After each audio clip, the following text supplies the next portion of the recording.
রব্বুল আলামিন বললেন ওয়াকারনা ফি বুয়ুতিকুন্না ওয়ালা তাবাররাজনা তাবাররুজাল জাহিলিয়াতিল উলা। ও আমার বান্দারা, ও আমার বান্দিরা, তোমরা ঘরে অবস্থান করো, ঘর থেকে বের হবে না প্রয়োজন ছাড়া। আর জাহিলি যুগের নারীদের মতো নিজেদের সৌন্দর্যকে প্রকাশ করে বের হবে না। কথাটা কার? বলো, কথা কার? আল্লাহর বাণী। আমার বান্দিরা, তোমরা ঘরে অবস্থান করবে, আর জাহিলি যুগের নারীদের মতো নিজেদের বিউটি, সৌন্দর্যকে এক্সপোজ করবে না, দেখিয়ে বেড়াবে না। ঘরের মধ্যে তোমাদের অবস্থান, তার মানে নারীর মূল আবাস কেন্দ্র হলো ঘর। পুরুষ থাকবে বাইরে, পুরুষ কাজ করতে যাবে, চাকরি করতে যাবে, সমাজে নেতৃত্ব দিতে যাবে, রাতের বেলা বিশ্রামের জন্য ঘরে আসবে। আর নারী সারাদিন সারা সময় ঘরে থাকবে, ডাক্তারের কাছে যাওয়ার জন্য ঘরের বাইরে যাবে, জরুরি প্রয়োজনে ঘরের বাইরে যাবে, ঠিক কিনা? তাহলে ঘরটা বেসিক্যালি নারীদের, ঘর নারীদের দখলে, আর বাহিরটা আমাদের দখলে। এটা হচ্ছে আল্লাহর দেয়া সিকোয়েন্স। সুবহানাল্লাহ পড়ে। কিন্তু নারীরা এখন ঘর থেকে বাইরে বেরোতে শুরু করেছে। আল্লাহ সিকোয়েন্স দিলেন নারী থাকবে ঘরে, পুরুষ বাইরে। আমরা উল্টায় ফেলছি, এখন আমরা থাকি ঘরে, নারীরা চলে গেছে বাইরে। এজন্য জ্বালা যন্ত্রণা ফ্যামিলির ভিতরে বেশি না কম? আমি বলে থাকি যে নারীরা দুই জায়গায় খুব বেশি যায়, হুমড়ি খেয়ে পড়ে। এক যায় বাজারে, দুই যায় মাজারে, ঠিক কিনা? মাজারে যায় অনেক। এজন্য মায়েরা যারা এতদিন মাজার কেন্দ্রিক ছিলেন, এই অভ্যাসকে আপনারা পাল্টে ফেলেন। মাজারেও যাবেন না, বাজারেও যাবেন না।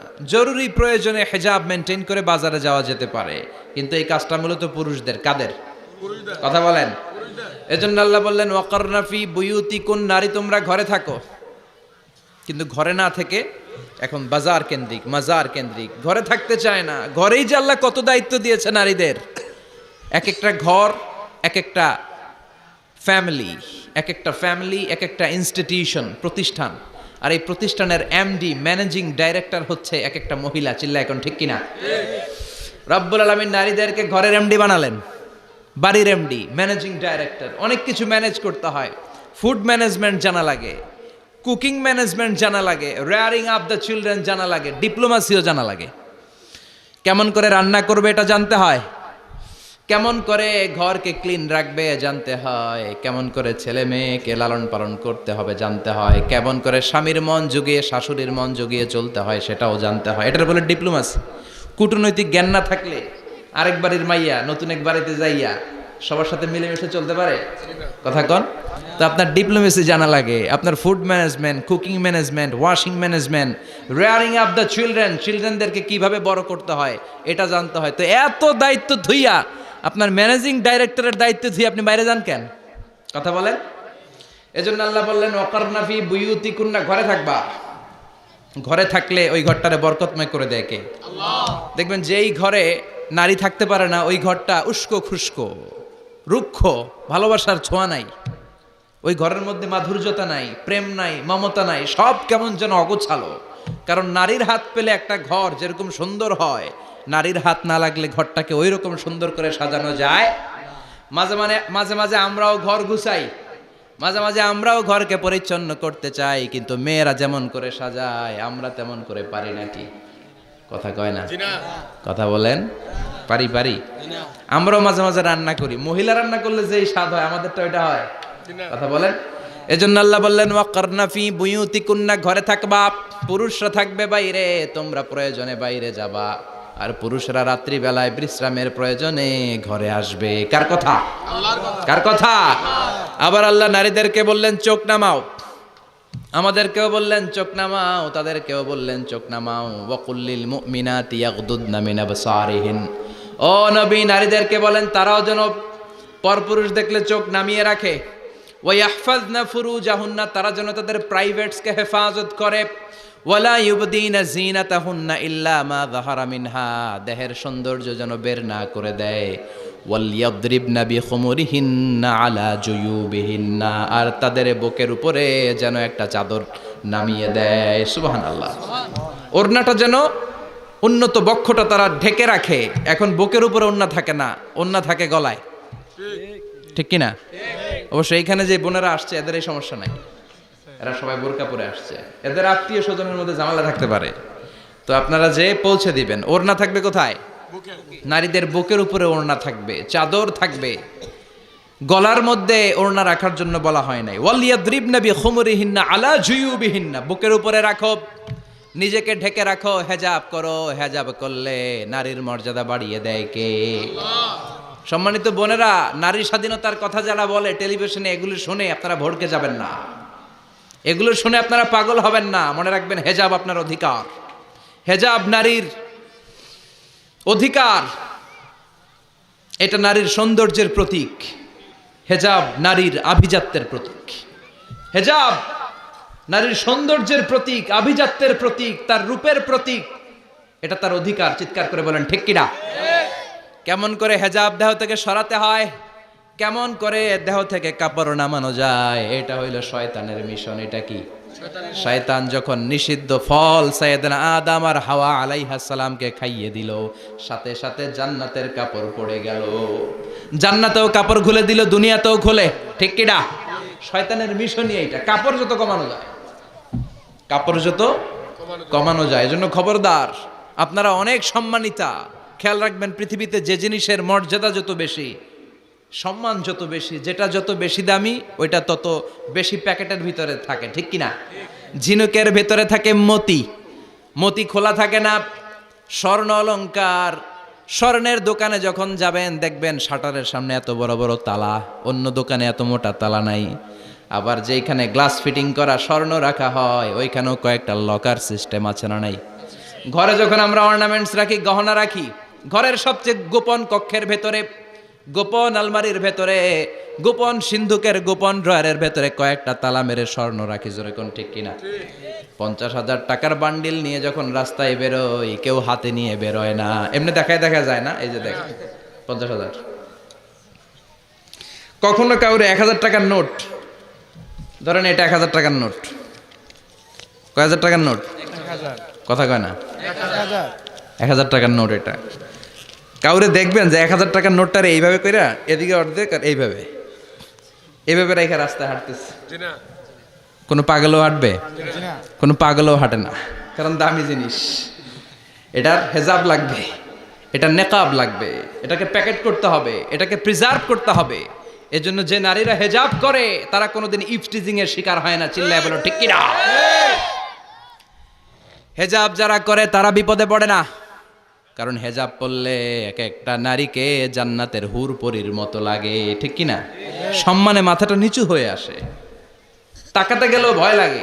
আল্লাহু আকবার! কি সম্মান আল্লাহ দিলেন! এজন্য আমার মায়েরা বোনেরা, আপনাদের সম্মান রব্বুল আলামিন হেজাবের ভেতরে রেখেছে। হেজাব হচ্ছে আপনার সিকিউরিটি। হেজাব কি? এটা আল্লাহর দেয়া আপনার জন্য সিকিউরিটি। আপনি আপনার সিকিউরিটিকে নষ্ট করতে পারবেন? এজন্য ইসলাম বলে, খবরদার, নারী যদি কোনো দূরের জায়গায় সফর করে, দূরের রাস্তায় সফর করে, নারী যেই তো সম্মানিত, একা একা কোনো নারী যেতে পারবে না। সিকিউরিটির দরকার আছে না নাই? বডিগার্ডের দরকার আছে না নাই? কেউ যখন বাংলার জমিন থেকে মক্কায় উমরা করতে যায়, মাহরাম পুরুষ না থাকলে তারে ভিসা দেয়, কারণ সম্মানিতা, বডিগার্ড লাগে। জানেন এটা? মাহরাম পুরুষ যদি না থাকে, এই মাহরাম হচ্ছে বডিগার্ড। মাহরাম পুরুষ না থাকলে উমরার ভিসা হয় না, হজের ভিসা হয় না, কারণ লম্বা সফর, আর যে সফর করবে সে সম্মানিতা। সম্মানিতা নারীর জন্য সিকিউরিটির দরকার আছে না নাই? বডিগার্ড লাগবে কি লাগবে না? কি সম্মান ইসলাম আমাদেরকে দিল বুঝলামই না আমরা। আপনাদেরকে প্রোটেক্ট করার জন্য, আপনাদের সিকিউরিটি এনশিওর করার জন্য আল্লাহ তাআলা হেজাবের বিধান দিয়েছে। চিল্লায় পড়েন সুবহানাল্লাহ। এজন্য নারীর সম্মান, নারীর মর্যাদা রব্বুল আলামিন হেজাবের ভেতরে দিয়েছে। আবার নারীর মধ্যেও হেজাবের তারতম্য আছে না নাই? যাদের বয়স বেশি তাদের হেজাব কম, যাদের বয়স কম তাদের হেজাব বেশি। সুবহানাল্লাহ, কি ব্যালেন্স! কিন্তু রাস্তায় দেখবেন নানির হাতে হাত মোজা, নানি নাতনি, নানির হাত মোজা আছে, পা মোজা আছে, গায়ে বোরকা আছে 2টা, সাথে ষোড়শী অষ্টাদশী তরুণী তন্নি যুবতী নাতনিটার বুকের মধ্যে কাপড় নাই, গলায় আছে ওড়না, আছে না নাই? তার মানে পুরাই উল্টা। দরকার ছিল নাতনির হাতে মোজা, পায়ে মোজা, 2টা বোরকা, নানির গায়ে কাপড় না থাকলেও সমস্যা নাই। হালকা কাপড় পরে নানি বের হইছে, সমস্যা নাই। কোন রকম চাদর গায়ে দেয়া নানি বের হয়েছে, সমস্যা নাই, কিন্তু নাতনির গায়ে বোরকার দরকার আছে না নাই? হাত মোজা পা মোজার দরকার আছে না নাই? মা মেয়ে বের হয়েছে, মায়ের গায়ে 2 বোরকা, হাত মোজা পা মোজা, মেয়ের গায়ে কাপড় নাই, হাফ নেকেট আছে না নাই? নানির দিকে তাকাবে কে? উনি তো এক্সপার্ট, উনি কি ডেট শেষ, কথা বলেন, কেউ তাকাবে? তাকাবে ওই ষোড়শী অষ্টাদশী তরুণী তন্নি যুবতীর দিকে, ঠিক কি না? এজন্য ইসলাম বলে খবরদার, হেজাব ছাড়া বের হওয়া যাবে না, নেকাব ছাড়া বের হওয়া যাবে না। বিশ্বনবী বললেন, মা তারাকতু মিন বাদি আদাররা আলার রিজালি মিনান নিসা, আমি চলে যাব কিন্তু আমার পরে আমার পুরুষ উম্মতদের জন্য নারীর চাইতে বড় কোনো ফিতনা আমি রেখে যাই নাই। আর বনি ইসরাইলের জামানায় সবচেয়ে বড় ফিতনা হয়েছিল নারীর ফিতনা, নারী কেলেঙ্কারি। এই জন্য নারীরা, বোনেরা, আপনাদেরকে সাবধান থাকতে হবে। নারীর ফিতনা বড় ফিতনা। নারী ভালো হলে সবচেয়ে ভালো, নারী খারাপ হলে নারীর চেয়ে খারাপ কেউ হতে পারে। এজন্য নারীদের জন্য আল্লাহ কিছু মডেল দিলেন। 6 জন নারীর জীবনীর কথা আমি রেকমেন্ড করি, সাজেস্ট করি যে 6 জন নারীর জীবনী মুখস্থ ঠোঁটস্থ অন্তস্থ থাকতে হবে প্রতিটা নারীর জন্য। আশা করি মায়েরা বোনেরা শুনছেন, আশা করি আপনারা কান লাগিয়ে শুনছেন, অনুধাবন করার চেষ্টা করছেন। আপনাদের জন্য 6 জন নারীর জীবনী পড়া অবধারিত। সংক্ষেপে বলবো, কয়জন? গুনেন। 1 নম্বরে হচ্ছে হাজার, উম্মে ইসমাইল, সৈয়দনা ইব্রাহিমের বউ, সৈয়দনা ইসমাইল আলাইহিস সালামের আম্মা, নাম হলো হাজার। আমরা বলি বিবি হাজেরা, আমরা কি কই? হাজেরা আছে না? এই প্যান্ডেলেও হাজেরা নামে 2-1 বোন থাকতে পারে। আসলে নামটা হচ্ছে হাজার। নামটা কি? হাজার। এই হাজার হচ্ছে আপনাদের 1 নম্বর মডেল। 2 নম্বর কুখ্যাত সন্ত্রাসী ফেরাউনের বউ আসিয়া আপনাদের 2 নম্বর মডেল। 3 নম্বরে ঈসা আলাইহিস সালামের আম্মা মারিয়াম আলাইহিস সালাম আপনাদের মডেল। বিশ্বনবীর প্রথম বউ খাদিজা আপনাদের মডেল। বিশ্বনবীর একমাত্র কুমারী বউ মা আয়েশা আপনাদের মডেল। আর বিশ্বনবীর কলিজার টুকরা সাইয়্যিদাতুনা ফাতিমা আপনাদের জন্য মডেল। সুবহানাল্লাহ। কয়জন? 6 জন। জোরে বলেন। 6 জন। ফাতিমা রাদিয়াল্লাহু তাআলা আনহা বিশ্বনবীর কলিজার টুকরা। চাচাতো ভাই আলীর সাথে বিয়ে হলো।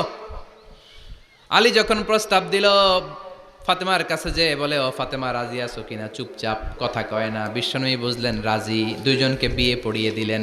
বিয়ে পড়িয়ে 2 জনকে দাঁড় করিয়ে দিয়ে বিশ্বনবী অজু করলেন। অজু করার পরে সামান্য কিছু অজুর পানি ছিল, আলীর মাথার মধ্যে ছিটিয়ে দিলেন, বরকতের পানি। সুবহানাল্লাহ কইবেন না? সুবহানাল্লাহ। অজু করে সাইয়েদনা আলীর মাথার মধ্যে ছিটিয়ে দিলেন আর দোয়া করে দিলেন, বারাকাল্লাহু লাকুমা ওয়া বারাকা আলাইকুমা ওয়া জামাআ বাইনাকুমা ফি খাইর। আল্লাহ তোমাদের 2 জনকে বরকত দিয়ে দাম্পত্য জীবন শুরু করার তৌফিক দান করুক। আবার দোয়া করলেন, আল্লাহুম্মা বারিক লাহুমা ফি বিনাইহিমা, ওদের সম্পর্কে বরকত দেন। ওয়া নাসালিহিমা, শিবলিহিমা, ওদের গর্ভে যেই সন্তান আসবে এগুলোর শ্রেষ্ঠ সন্তান বানান। 1 বছরের ব্যবধানে ঘরটাকে আলোকিত করে প্রথম সন্তানের জন্ম হাসান। সুবহানাল্লাহ। হাসান রে বিশ্বনবী এত আদর করেছেন, বিশ্বনবীর কাছ থেকে এত আদর কেউ কোনোদিন পায় নাই। হাসান রে বিশ্বনবী ডাকতেন লুকা। বুখারীর বর্ণনা। শব্দটা কি? লুকা মানে পিচ্ছি। ছোট বাচ্চাদেরকে আপনারা কি কন? আরে পিচ্ছি তো আমি কইছি, আপনারা কি কন? নাগাইশে কি বলেন? বাচ্চা বলেন, বাবু বলেন, আর কিছু কি বলেন? আর কিছু নাই। তাহলে এই যে বাবু পিচ্ছি, হ্যাঁ, এই বাবু পিচ্ছি আরবি হচ্ছে লুকা। বিশ্বনবী ফাতেমার ঘরে এসে বলতেন, আইনা লুকা, পিচ্ছিটা কই রে? আমার হাসান কই, আমার নানা ভাই কই? আর বিশ্বনবীর আওয়াজ শুনলে হাসান এসে বিশ্বনবীর কাঁধে, আল্লাহু আকবার। বিশ্বনবী বলতেন, ফাতেমা আমার কলিজার টুকরা, যে ফাতেমারে কষ্ট দেয় সে আমারে কষ্ট দেয়, ফাতেমারে আনন্দ দেয় মানে আমি বিশ্বনবীরে আনন্দ দেয়। এই ফাতেমা সব সময় পর্দায় থাকতেন, দিনের বেলা বেরোতেন না, সারা দিনে টয়লেট করতেন একবার, সেটাও করতেন রাত্রে, যাতে দিনের বেলা কেউ তারে না দেখে। কি ব্যালেন্স লাইফ, কি ব্যালেন্স লাইফ। রাতে একবার টয়লেটে যাওয়া মানে কি সারা দিন খাওয়া দাওয়া এরকম ব্যালেন্স করে করতেন। কেউ দেখতে পারে নাই ওনারে, কেমন ছিল কেউই জানতো না। এমন ভাবে চলাফেরা করতো, কোনো পুরুষদের সামনে দিয়ে কখনো যেতেন না। এজন্য ইন্তেকালের আগে আলীকে বললেন, আলী বিশ্বনবীর ওসিয়ত অনুযায়ী কিছুদিন পরে আমি আমার বাবার সাথে সাক্ষাৎ করব। এন্তেকালের সময় বেশি লোক আমার জানাজাতে আসার দরকার নাই, নিজেরা দোয়া করে দিলে চলবে। আর আমার জানাজার খাটিয়ার উপর দিয়ে বিশাল একটা বোরকা দিয়ে দিও। এটার আরবিতে বলে নাউশ। কি বলে? এই প্রথম কোন নারী তার খাটিয়ার উপরে নাউশ ব্যবহার করেছে, জন্য এটাকে বলে সুন্নাতু ফাতিমা, ফাতেমার সুন্নাত। সাইয়েদাতুনা ফাতেমার আগে কেউ জানাজার খাটিয়াতে নাউশ ব্যবহার করে নাই। আল্লাহু আকবার। আলীকে বলে গেলেন, আলী অল্প কয়েকজন পুরুষ নিয়ে জানাজা দিও, বেশি মানুষের কাছে আমার নিও না। দুনিয়ার বুকে আমি লুকিয়ে লুকিয়ে চলতাম, মরার পরে লুকিয়ে লুকিয়ে আল্লাহর কাছে চলে যেতে চাই। পুরুষদের সামনে আমার নিও না। ও মা, এই ফাতেমার জীবনী থেকে আপনার জন্য শিক্ষা হলো পর্দা। সব সময় এই পর্দাটা দেহে থাকার দরকার আছে না নাই? রাজি আছেন তো? তাহলে এই 6 জন নারীর জীবনে যদি আমার মায়েরা পরে, আমার মায়েরা বোঝে, ওই মায়েরা বিপদগামী হতে পারে নাকি?